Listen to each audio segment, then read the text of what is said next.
So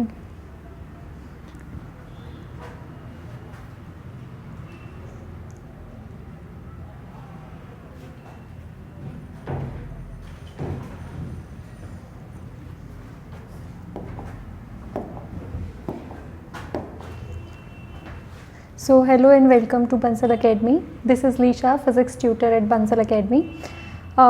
In this video today we will be discussing an important topic related to TAT. ठीक है, TAT में physics का जो जिससे related question generally previous year में आया हुआ है उस टॉपिक को हम बहुत क्लियरली बहुत अच्छे से विद एग्जांपल्स विद क्वेश्चंस, ठीक है, सब पढ़ेंगे और प्रीवियस ईयर भी सॉल्व करेंगे. सो वो जो टॉपिक है वो एक्चुअली रेजिस्टेंस से रिलेटेड है. The topic is related to resistance, right. So resistance से पहले आपको पता है रेजिस्टेंस का कॉन्सेप्ट हम स्टार्ट कहाँ से करते हैं? ओम्स लॉ से स्टार्ट करते हैं, V = IR से, है ना. तो अगर ओम्स लॉ समझना है तो वोल्टेज और करंट भी पता होना चाहिए, है ना. तो हम स्टार्ट करते हैं क्या, करंट क्या होता है, फिर वोल्टेज पे आएंगे, वोल्टेज क्या होती है, फिर ओम्स लॉ पे आएंगे, फिर रेजिस्टेंस किन फैक्टर्स पे डिपेंड करता है और साथ में उसके क्वेश्चंस को डिस्कस करेंगे जो प्रीवियस ईयर में आए हुए हैं. So I have discuss the key points, key notes जो हमने इस लेक्चर में डिस्कस करना है, ठीक है. So first today we will be starting with current, ठीक है. ये बहुत छोटे छोटे टॉपिक्स हैं बट बहुत ज़रूरी हैं to understand the concept of Ohm's law and then resistance and everything, right. So current क्या होता है? करंट मतलब rate of flow of electric charge, ठीक है.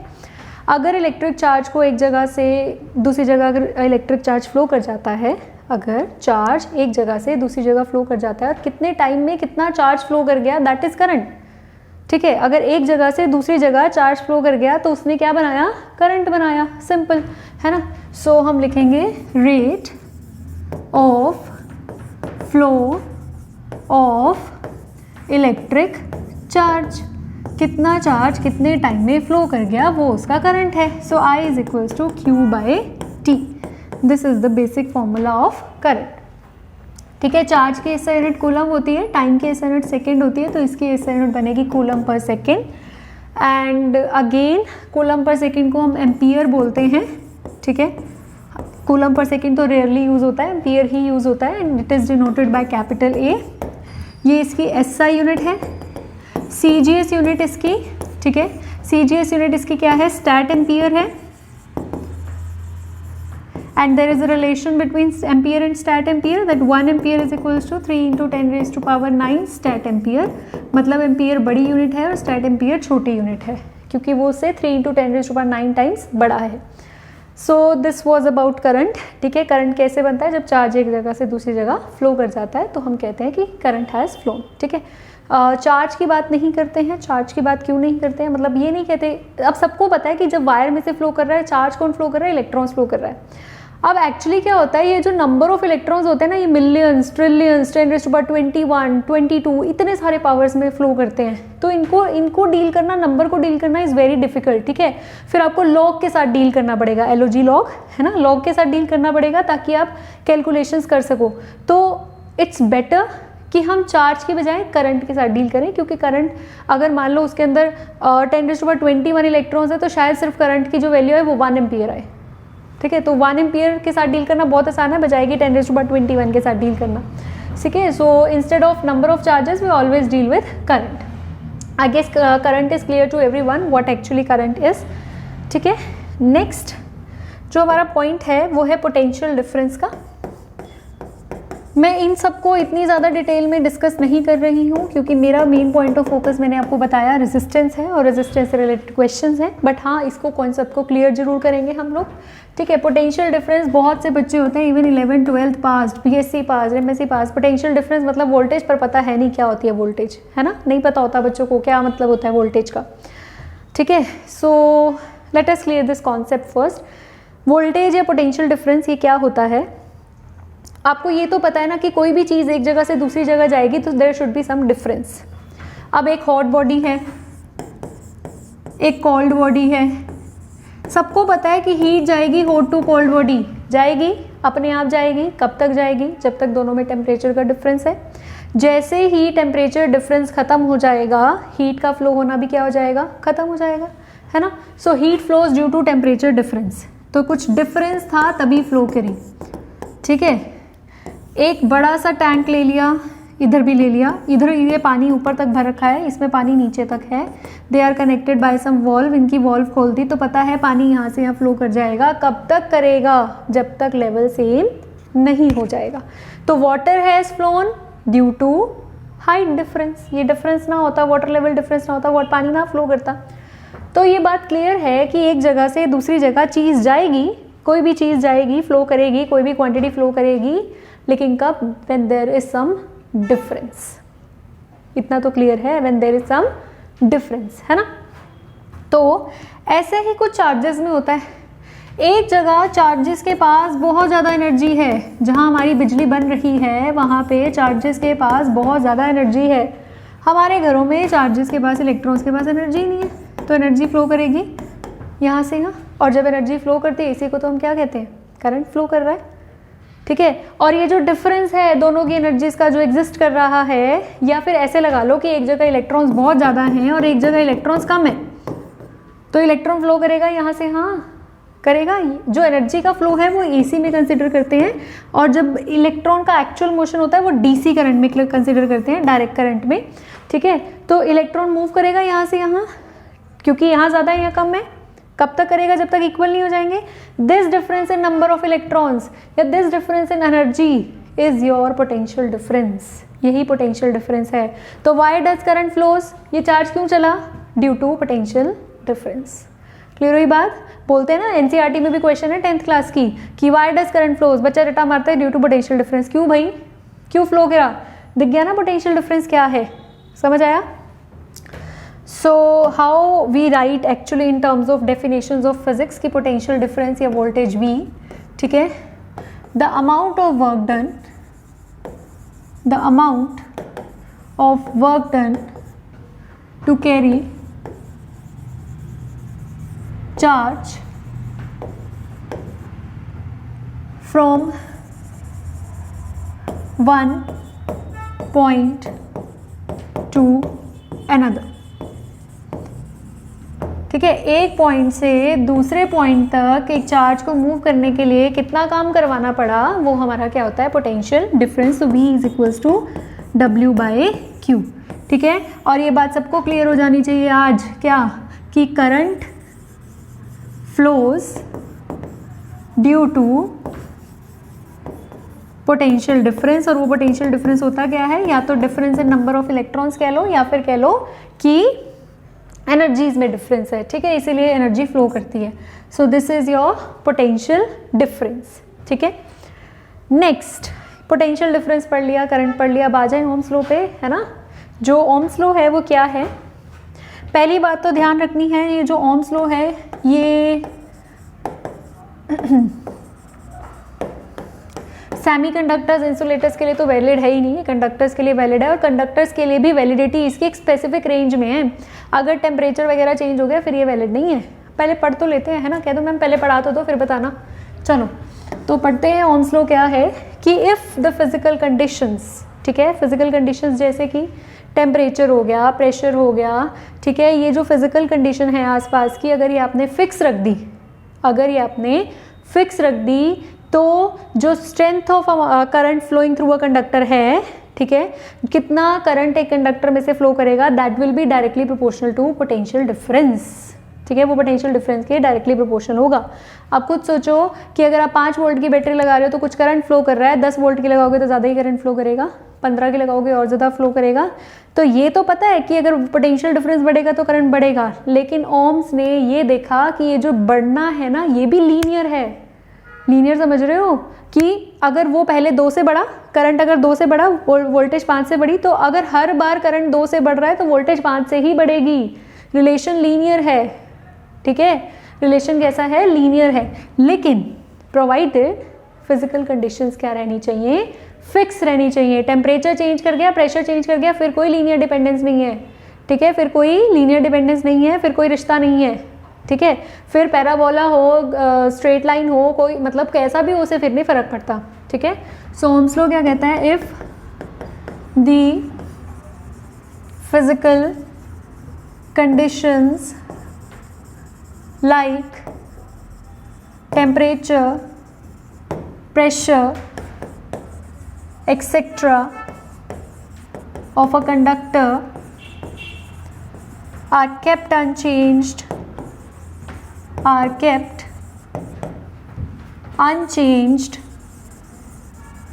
then strength of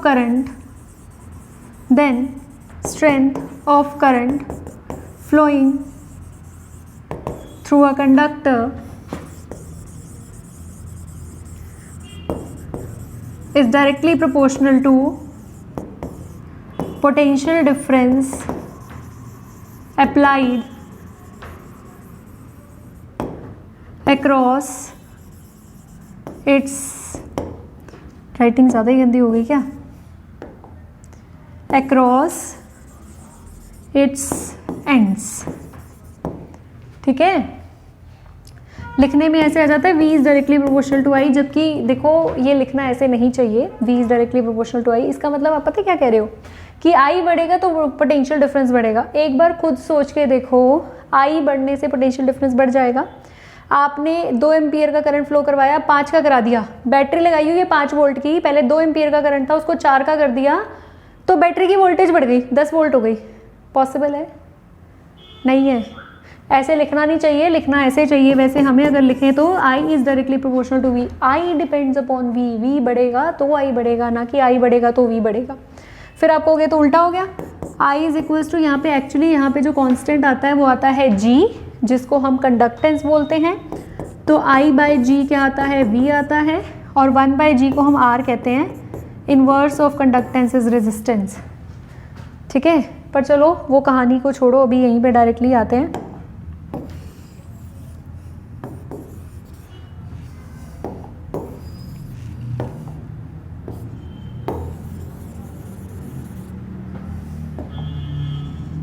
okay, so V directly proportional का साइन रिमूव होगा, constant आएगा, वो कांस्टेंट R है। V तो पोटेंशियल डिफरेंस है, I करंट है, R क्या है, रेजिस्टेंस है। R क्या है, रेजिस्टेंस है मटेरियल का। अब भैया ये रेजिस्टेंस क्या कहानी है, रेजिस्टेंस क्या है? रेजिस्टेंस का मतलब होता है opposition to the flow of current. हर एक मटेरियल अपने में से करंट को अपोज करता है, अपने में से करंट को फ्लो नहीं होने देता है। कुछ ज़्यादा अपोजिशन देते हैं, कुछ कम अपोजिशन देते हैं। ठीक है, तो जितनी ज़्यादा अपोजिशन उतना ज़्यादा रेजिस्टेंस। तो रेजिस्टेंस क्या है, opposition to the flow of current. कितनी ऑपोजिशन मिल रही है फ्लो ऑफ करंट को, that is your resistance. More is the opposition, more is the resistance, less is the opposition, less is the resistance. ठीक है, ये बात ध्यान रखनी है। अब बात ये नहीं समझ आई, हर एक मटेरियल अपने में से करंट को पास करने से क्यों रोकता है, क्या जरूरत है उसको, जाने दे आराम से। देखो अब क्या होता है, हर एक material is made up of atoms, सबको पता है ना। अब अगर मान लो किसी मटेरियल में से इलेक्ट्रॉन फ्लो हुआ है, मान लो मेटल्स की बात करते हैं, metals have free electrons. Free electrons का मतलब लूजली बाउंड इलेक्ट्रॉन्स। वो इलेक्ट्रॉन बहुत लूजली बाउंड है, थोड़ी सी एनर्जी मिलते ही चल पड़ेगा, अपने आउटर मोस्ट शेल को छोड़ जाता है। अगर ये एटम हैं किसी भी मटेरियल के, ठीक है, अपने आउटर मोस्ट शेल को ये इलेक्ट्रॉन छोड़ गई, और ये इलेक्ट्रॉन जो है ये मूव करेंगे तभी तो करंट बनेगा ना। यहाँ से इलेक्ट्रॉन चले गए तो इन पे क्या आ गया, पॉजिटिव चार्ज आ गया। पहले ये न्यूट्रल थे, लेकिन जैसे बाहर से बैटरी लगाई, इलेक्ट्रॉन इनको छोड़ के चले गए, इलेक्ट्रॉन इन एटम्स पे कौन सा चार्ज आ गया भैया, पॉजिटिव चार्ज आ गया। अब जब ये इलेक्ट्रॉन यहाँ से ऐसे मूव करेगा, वापस यहाँ से जाने की कोशिश करेगा, इलेक्ट्रॉन पे नेगेटिव चार्ज, अभी एटम क्या हुआ पड़ा है, पॉजिटिव हुआ पड़ा है, क्या जाएगा कि ना जाए आगे, इसको खींचने की कोशिश करेगा। Positive negative attract each other, है ना। तो ये जो पॉजिटिव वाला है ये इसको अपनी तरफ खींचेगा इलेक्ट्रॉन को, तो मतलब इलेक्ट्रॉन के पाथ को डिफिकल्ट बना रहे हैं ना, मूव नहीं करने दे रहे इलेक्ट्रॉन को। अब यही तो ऑब्स्ट्रक्शन है, यही तो रेजिस्टेंस है। अब यहाँ से चलो बैटरी ने उसको फिर भी खींच लिया, यहाँ इसको पार करके आया, अब ये दो इसको खींच रहे हैं, इसके पाथ को अब ऑब्स्ट्रक्ट कर रहे हैं, फिर आगे वाले खींचेंगे, है ना। तो इलेक्ट्रॉन जैसे जैसे मूव करेगा, जितनी बड़ी लेंथ होगी, जितनी बड़ी लेंथ होगी उतने सारे एटम्स को इसको क्रॉस करके जाना पड़ेगा, उतना ज़्यादा ऑपोजिशन इसको फेस करके जाना पड़ेगा। समझ आ गई भाई क्यों रेजिस्टेंस होता है किसी भी मटेरियल में, ठीक है। और इन पॉजिटिवली चार्ज एटम्स को हम बोलते हैं कर्नल्स, स्पेशली नाम दे देते हैं। इन कर्नल्स की वजह से जो इलेक्ट्रॉन है उनका पाथ स्मूथ नहीं होता है and they feel opposition and this is the basic cause of resistance in any material. Clear है बात? हाँ जी, तो फिर रेजिस्टेंस पता लग गया, रेजिस्टेंस क्या कहाँ से आता है ये पता लग गया, और हर मटेरियल प्रोवाइड करेगा क्योंकि हर मटेरियल में एटम तो है ही, है ना, और पॉजिटिव चार्ज उन इलेक्ट्रॉन्स को खींचेगा ही, राइट। सो रेजिस्टेंस की SI unit, resistance opposition to flow of current, ये तो सबने लिख ही लिया होगा, एंड आर अगर ज़्यादा है, ऑपोजिशन ज़्यादा है तो करंट लेस होगा, एंड वाइस वर्सा उल्टा भी होगा, अगर रेजिस्टेंस कम है तो करंट ज़्यादा होगा। क्लियर है? ओके, सो एसआई यूनिट हमारे रेजिस्टेंस की होती है ओम, सीजीएस में भी ओम ही कहते हैं, ठीक है, no there is no particular CGS unit. So resistance ये होता है, सर साइमन ओम के ऑनर में दी गई थी ये यूनिट आर। अब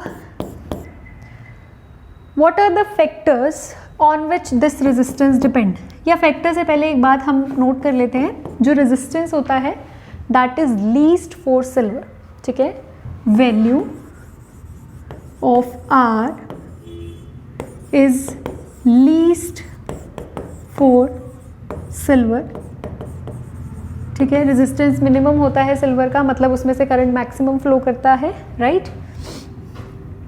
okay, now factors affecting resistance.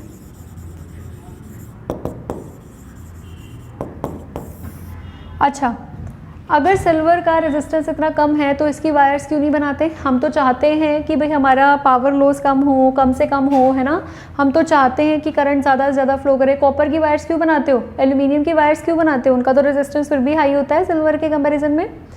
पहली बात, silver is not that much cheap जितने कॉपर और एल्यूमिनियम है, ठीक है। दूसरी बात, it is not present in that much abundance कि मैं इसकी तारे बना दूँ, इतनी भी एबंडेंस में नहीं प्रेजेंट है। तो these are the two factors why we are not making communication wires of silver. Okay. अब आता है factors affecting resistance. resistance को कौन कौन से factors affect करते हैं?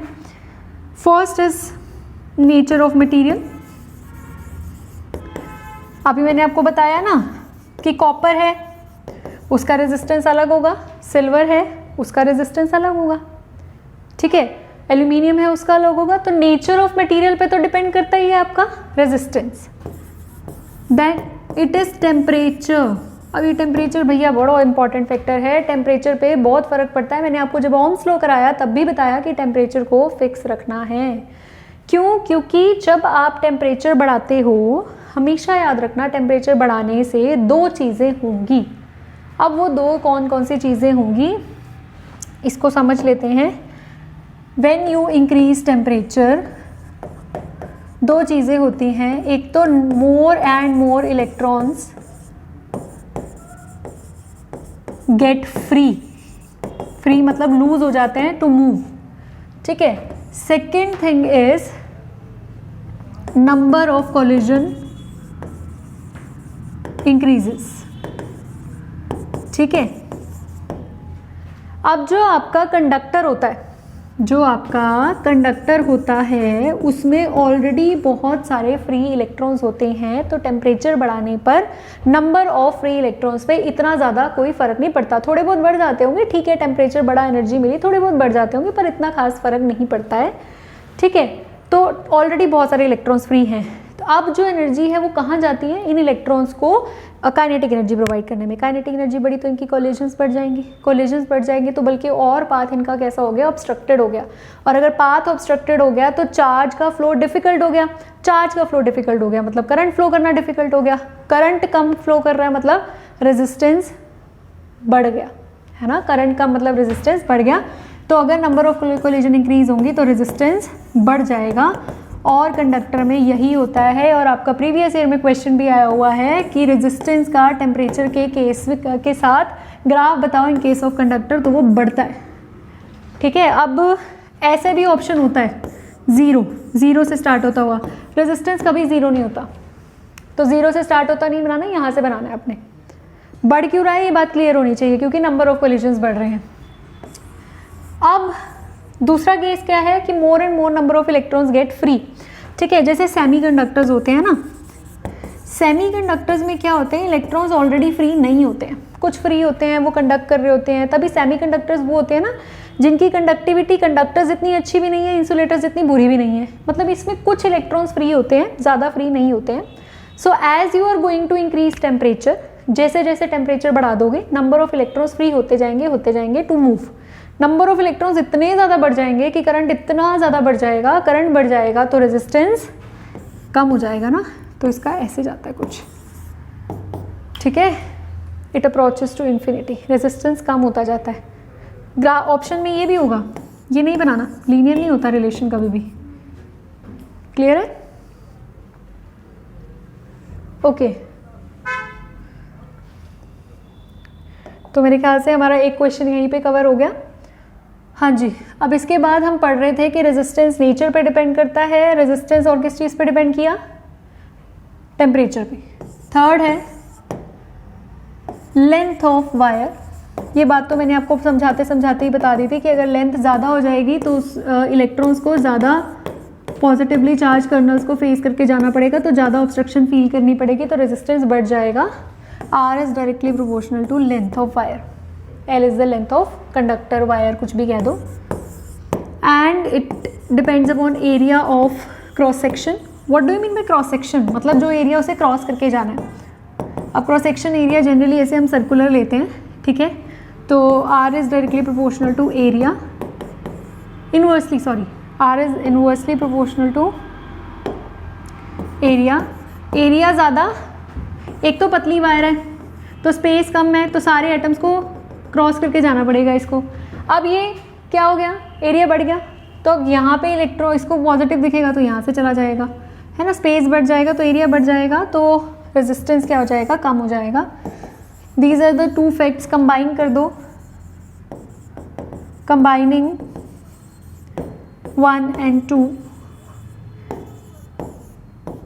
L upon A, R directly proportional का साइन हटेगा तो कोई कांस्टेंट आएगा, this constant R rho is the resistivity of material. इस पे भी एम्फेसाइज करते हैं, इसका भी क्वेश्चन आया हुआ है, वो भी बताती हूँ मैं क्या आया हुआ है। R is resistivity, rho is resistivity of material. तो ये 4 फैक्टर्स हैं जिस पे आपका रेजिस्टेंस डिपेंड करता है, लेंथ पे डिपेंड करता है, एरिया पे डिपेंड करता है ना, और किस पे डिपेंड करता है, टेम्परेचर पे डिपेंड करता है, नेचर पे डिपेंड करता है, right. So now the thing is R is equals to rho L upon A। Now what is resistivity, इसको समझने के लिए पहले थोड़ा सा कॉन्सेप्ट पे जाते हैं, ठीक है। मुझे ये बताओ, अभी मैंने आपको ये बोला कि R is directly proportional to length, मतलब लेंथ बढ़ेगी रेजिस्टेंस बढ़ेगा। मैंने अभी ये बात भी बोली कि सिल्वर का रेजिस्टेंस सबसे कम होता है, उसके बाद कॉपर का आता है। सपोज़ मेरे पास सिल्वर की छोटी सी वायर है या बहुत लंबी वायर है, सिल्वर की बहुत लॉन्ग वायर है, कॉपर की बहुत छोटी वायर है, दोनों का एरिया सेम है सपोज़, ठीक है। तो मुझे ये बता दो कि किस इन दोनों में से रेजिस्टेंस किसका ज़्यादा है या किसका कम है। आप भी कह दोगे, आपने 2 ही कॉन्ट्राडिक्टिंग बातें बोल दी। क्या बोली, एक तो रेजिस्टेंस सिल्वर का कम होता है, दूसरी बात बोली कि लेंथ के डायरेक्टली प्रोपोर्शनल होता है ना। तो इस केस में तो इसकी लेंथ बहुत ज़्यादा है तो इसका रेजिस्टेंस तो बहुत ज़्यादा होना चाहिए, लेकिन मैं फिर भी कह रही हूँ कि सिल्वर का रेजिस्टेंस बहुत कम होता है, तो फिर ये तो बात ही नहीं बनी, है ना, ये तो हमने कॉन्ट्राडिक्टिंग थिंग्स बोल दी। क्लियर है ना, ठीक है। तो रेजिस्टेंस एक स्टैंडर्डाइज्ड टर्म नहीं है कंपेयर करने के लिए कि मैं वो हर बार बोल सकूं कि सिल्वर का ही कम होता है, स्टैंडर्डाइज नहीं है। स्टैंडर्डाइज कौन है, स्टैंडर्डाइज्ड है आपकी रेजिस्टिविटी, ठीक है। रेजिस्टिविटी की जब आप डेफिनेशन पढ़ोगे ना, R is equals to rho L upon A है। इस केस में जब L हो जाए 1 मीटर, एरिया हो जाए 1 मीटर स्क्वायर, तो R हो जाएगा रो के इक्वल, ठीक है। तो रेजिस्टिविटी रेजिस्टेंस के इक्वल ही है, लेकिन कब, जब लेंथ है 1 मीटर, एरिया है 1 मीटर स्क्वायर। तो अगर आप इतनी बड़ी वायर ले लो, इतनी चौड़ी वायर ले लो, या इतनी छोटी वायर ले लो, इतनी पतली ले लो, कुछ भी ले लो, रेजिस्टिविटी डिफाइन तभी होगी जब लेंथ 1 मीटर होगा, एरिया 1 मीटर स्क्वायर होगा, ठीक है। तो अगर अब इस केस में देखो ना, आप कहोगे ये लंबी है छोटी है, रेजिस्टिविटी लेंथ और एरिया पे डिपेंड ही नहीं करती। क्यों नहीं करती? क्योंकि वो डिफाइन ही तभी होती है जब दोनों 1 1 मीटर लिया जाएगा। अगर आप सोचो मैं एक 5th क्लास के बच्चे का दिमाग 12th क्लास के बच्चे के क्वेश्चन से कंपेयर करूँ, ये गलत है ना? ये 5th क्लास का बच्चा, ये 12th क्लास का, कुछ भी कह लो, तो कैसे कंपेयर कर रहे हो? कुछ तो स्टैंडर्ड करना पड़ेगा। तो हमने लेंथ और एरिया स्टैंडर्ड कर दिया, फिर कंपेयर करो। तो मतलब इवन इफ आपको इसकी लेंथ सपोज 5 मीटर गिवन है, इसकी 1 मीटर, इसकी 2 मीटर गिवन है, so when you are going to compare, आप इसका भी 1 मीटर कंसिडर करोगे, इसका भी 1 मीटर, और अब कंपेयर करोगे। ठीक है, आप क्या करोगे? कंपेयर करोगे। तो जब कंपेयर किया जाता है तो अब तो पता ही है सिल्वर की कम होती है। ठीक है, तो जब भी बोला जाता है, ऐसे नहीं बोला जाता resistance of silver is less, हमेशा बोला जाता है resistivity of silver is less than that of copper.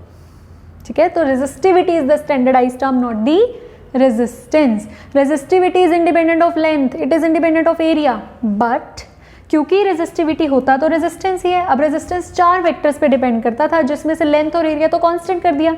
बचे कौन कौन से? टेम्परेचर एंड नेचर, वो अभी भी सेम है। ठीक है, तो resistivity depends only upon length, sorry only upon किस चीज पे? Only upon temperature and nature of material. Clear? Okay, तो इसी के बाद एक क्वेश्चन करते हैं हम लोग। Question is, a copper wire 10 meter long is cut into 2 equal parts. Is cut into 2 equal parts.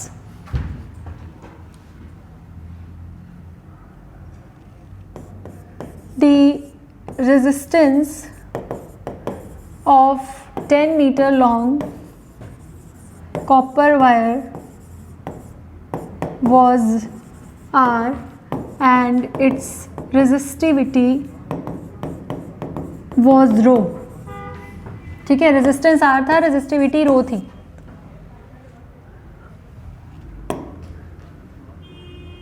What is the new resistance? New resistance and resistivity of new parts। जो नए पार्ट्स हैं उनका resistance और resistivity कितनी है ये बताना है। ठीक है, ऑप्शंस नहीं लेते, ये डायरेक्ट भी आप कर सकते हो। तो देखो भाई, अभी आपको मैंने एक चीज़ समझाई कि रेजिस्टिविटी, अगर आपके पास एक 10 मीटर लंबी वायर थी, उसको 2 इक्वल हिस्सों में बांट दिया, तो ये 5 मीटर और ये भी 5 मीटर, तो ठीक है रेजिस्टेंस पे इफेक्ट पड़ा होगा क्योंकि लेंथ जो है कम हो गई है। ठीक है, रेजिस्टेंस पे फ़र्क पड़ा होगा, लेकिन रेजिस्टिविटी पे फ़र्क पड़ा होगा नहीं। क्यों? क्योंकि रेजिस्टिविटी नेचर पे डिपेंड करती है और टेम्परेचर पे। नेचर भी सेम है, अभी भी ये कॉपर की है, पहले भी कॉपर की थी। टेम्परेचर पहले जितना था अब भी टेम्परेचर उतना ही, क्योंकि टेम्परेचर के बारे में कुछ कहा नहीं गया, तो टेम्परेचर अभी भी उतना है। तो रेजिस्टिविटी तो अगर इनिशियली रो थी तो न्यू रेजिस्टिविटी भी कितनी है? रो ही है, और दोनों पार्ट्स की सेम है। अब बात आती है रेजिस्टेंस की। Now you know that R is equals to rho L upon A। So R dash will be equals to, rho तो रो ही रहा, L की जगह L डैश कर देते हैं, एरिया तो सेम ही रहा ना, एरिया पे तो कोई फर्क नहीं पड़ा, कट किया इसको। अब ये जो L डैश है वो L/2 हो गया, पहले से आधी कर दी। अब ये पुराने वाला रेजिस्टेंस है, सो R/2। सो नया रेजिस्टेंस कैसे है? R/2। अब इस क्वेश्चन में ना वायर को एक्चुअली कट किया गया है, तो एरिया पे कोई फर्क नहीं पड़ता। अब जो प्रीवियस ईयर में क्वेश्चन आया हुआ है उसमें क्या किया हुआ है? वायर को स्ट्रेच किया या कॉम्प्रेस किया, समझ रहे हो? उन्होंने प्रीवियस ईयर का क्वेश्चन देखते हैं। A copper wire is stretched to double its length. Stretch कर दिया, लेंथ को डबल कर दिया। ठीक है, what is new resistance and resistivity of wire? समझ रहे हो? खींचा गया है, ये वायर थी, इसको स्ट्रेच किया गया, तो ऑब्वियसली इसका एरिया भी तो कम हुआ होगा, खींचेंगे तो मटेरियल कहाँ जाएगा, एरिया कम हो जाएगा। तो अगर लेंथ डबल हो गई है तो एरिया कैसा हो जाएगा, a/2। उस केस में एरिया पे फ़र्क नहीं पड़ा क्योंकि उस केस में कट किया गया, एरिया पे उस केस में फ़र्क नहीं पड़ा, इसमें पड़ा। सो यहाँ r कितना होता है, ρl/a। अच्छा, रेजिस्टिविटी तो सेम रहेगी क्योंकि ना टेम्परेचर चेंज किया ना नेचर चेंज किया। सो r डैश कैसे लिखेंगे हम लोग, रो डैश, सॉरी रो तो रो ही रहेगा, sorry l dash by a dash, l dash की जगह twice of l, a dash की जगह a/2, 2 ऊपर चला जाएगा तो 4 ρl/a, 4 टाइम्स। ठीक है, और ये पूछा हुआ है क्वेश्चन बहुत बार रिपीटेड मोड पे, बहुत इंपॉर्टेंट क्वेश्चन है ये। क्लियर है सबको? So this was about resistance. अब बात आती है resistance in series and resistance in parallel, combination of resistors की।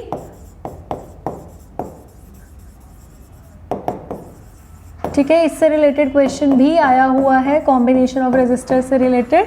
पहली बात, दो तरह से रेजिस्टेंसेस को लगा सकते हो। रेजिस्टर क्या होता है, any device which have some resistance, ऐसा डिवाइस जिसका कुछ रेजिस्टेंस होता है उसको हम रेजिस्टर बोल देते हैं। वो एक बल्ब, एक फ्रिज, एक एसी, एक आयरन, कुछ भी हो सकता है। ठीक है, किसी का बस ज़्यादा, किसी का कुछ कम होगा। सो रेजिस्टेंस इन सीरीज लगाए जा सकते हैं, पैरेलल भी लगाए जा सकते हैं। Now what is this series and parallel? Resistance का सिंबल ऐसा होता है कुछ, तो सीरीज मतलब जब आप उन्हें एंड टू एंड कनेक्ट कर रहे हो। ठीक है, दिस इज सीरीज, मान लेते हैं R1, R2 एंड R3, और पैरेलल मतलब, ठीक है, कुछ इस तरह का ये कॉम्बिनेशन पैरेलल होता है, पर ऐसे नहीं बोलना चाहिए। मैं अभी आपको एग्जैक्ट बताऊंगी कि सीरीज पैरेलल क्या होता है, कैसे नहीं होता है।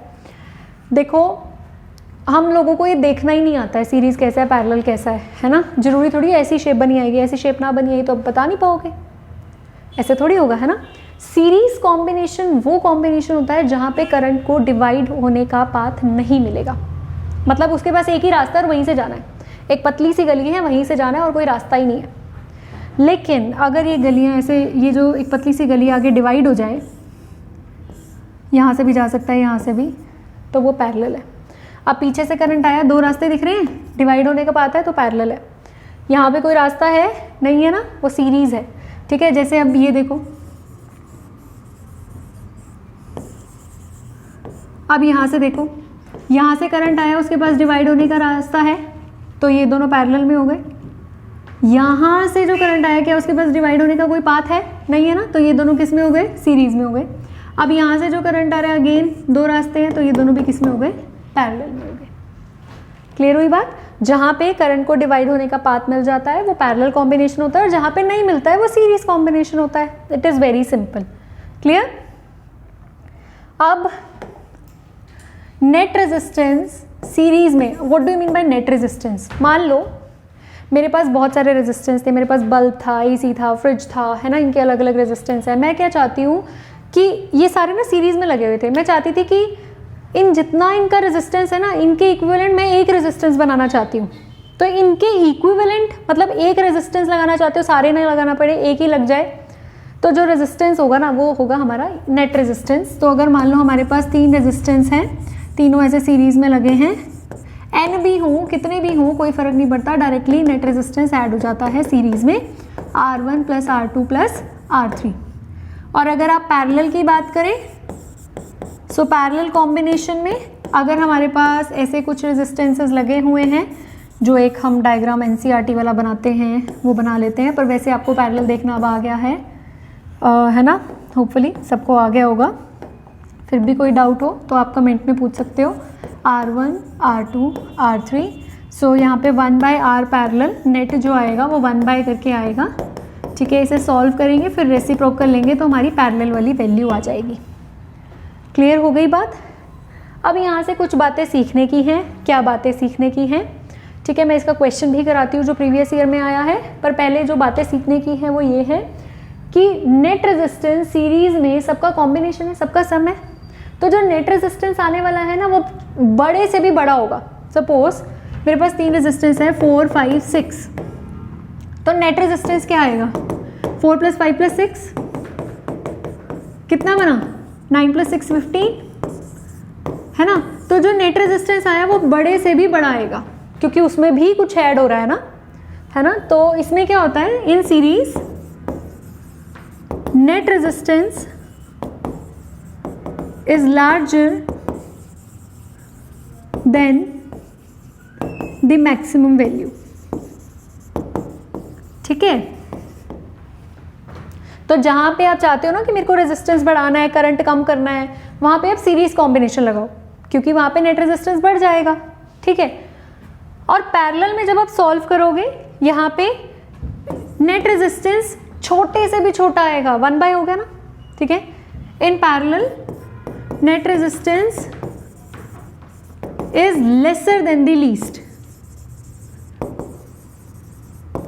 छोटे से भी छोटा होगा। समझ आई बात, कम से भी कम होगा, मतलब जहाँ पे आपको रेजिस्टेंस कम करवाना हो, करंट बढ़वाना हो, वहाँ पे आप कौन सा कॉम्बिनेशन यूज़ करोगे, पैरेलल कॉम्बिनेशन यूज़ करोगे। ठीक है ना बात, इतनी बात क्लियर है सबको। और अब होम अप्लाइंसेस जो होते हैं वो सीरीज़ में लगाओगे या पैरेलल में लगाओगे। होम अप्लाइंसेस को रेजिस्टेंस बढ़ाना चाहते हो, कम करना चाहते हो, कम करना चाहते हो ना, ताकि करंट ज़्यादा है और पावर लॉस कम हो, एनर्जी लॉस कम हो, है ना। So home appliances are connected in parallel. क्यों कनेक्ट किए जाते हैं, वन रीज़न तो यही है, नेट रेजिस्टेंस कम होता है इसीलिए। इसका एक सबसे बड़ा रीज़न ये होता है, जैसे सीरीज़ में मान लो यहाँ बल्ब लगाया, यहाँ रेफ्रिजरेटर लगाया, यहाँ आपका एसी लगा हुआ है सीरीज़ में, एंड सो ऑन। मान लो आपका ये बल्ब खराब हो गया, फ्यूज़ उड़ गया, तो क्या करंट आगे जाएगा, पाथ टूट गया ना, तो क्या करंट आगे जाएगा, करंट ही आगे नहीं जाएगा। तो मतलब सीरीज़ में क्या होता है कि अगर एक भी डिवाइस काम करना बंद कर देगा तो आगे सारे वाले काम नहीं करेंगे। लेकिन पैरेलल में ऐसा नहीं होता। मान लो यहाँ बल्ब है, यहाँ रेफ्रिजरेटर है, हेयर इट इज़ एसी, है ना। तो क्या होगा, अगर पीछे से करंट आ रहा है, मान लो ये ख़राब भी हो गया, ख़राब हो गया ये, अगर ये चीज़ क्या हो गई हमारी, ख़राब हो गई, सर्किट टूट भी गया, तो अब यहाँ से चला जाएगा करंट, उसके पास और रास्ते हैं जाने के लिए। ठीक है, तो इसीलिए हम पैरेलल कॉम्बिनेशन को यूज़ करते हैं होम अप्लाइंसेस में। चलो सो क्वेश्चन करते हैं एक।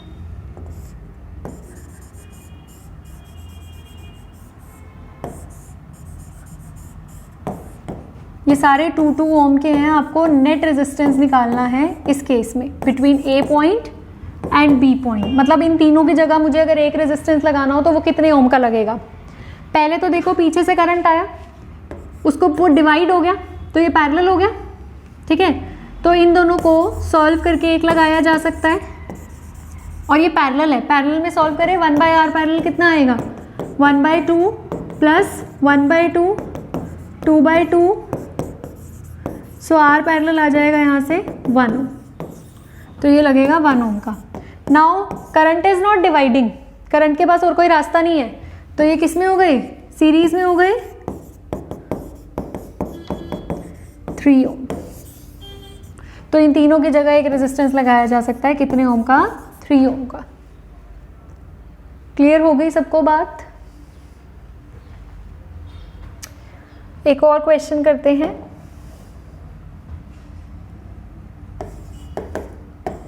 You are given 3 resistances, ठीक है, of 1 ohm, 2 ohm and 10⁻6 ohm.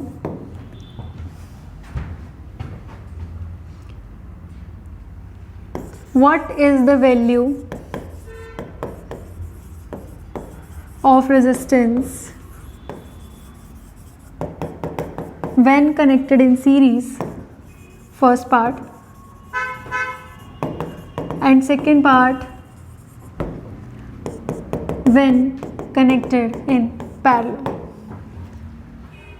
ठीक है, तो जो ऑप्शंस आते हैं ना, देखो 3 रेजिस्टेंस है, 1 ओम, 2 ओम और 10⁻6 ओम के, तो कह रहा है कि नेट वैल्यू क्या होगी रेजिस्टेंस की, जब एक बार उन्हें सीरीज में लगाएं एक बार उन्हें पैरेलल में लगाएं। अब 10⁻6 के साथ सॉल्व करना इजी नहीं होगा, है ना, ऐसे तो सॉल्व करेंगे नहीं। तो ऑप्शंस में आपको ऐसा कुछ मिलेगा कि लार्जर देन 1 ओम, लार्जर देन 10⁻6 ओम, लेसर देन 10⁻6 ओम या लेस देन 1 ओम। ठीक है, ऑप्शंस में लिखती हूँ, लार्जर देन 1 ओम, स्मॉलर देन 1 ओम, larger than 10⁻6 ohm, smaller than 10⁻6 ohm। अब सीरीज की बात है, सीरीज में नेट रेजिस्टेंस बड़े से भी बड़ा आएगा, सबसे बड़ा 10⁻6, उससे भी बड़ा आएगा, तो 10⁻6 ओम से बड़ा ये आंसर होगा सीरीज वाले का। पैरेलल में नेट रेजिस्टेंस छोटे से भी छोटा आएगा, सबसे छोटा कौन सा 1 ओम, है ना, तो उससे भी छोटा आएगा, मतलब बी ऑप्शन। ये किसका है, पैरेलल वाले का। क्लियर हो गया सबको? तो ऐसे ऐसे क्वेश्चंस हमें देखने को मिलते हैं हमारे प्रीवियस ईयर टेट में। ठीक है, होपफुली आप सबको ये समझ आया। ठीक है।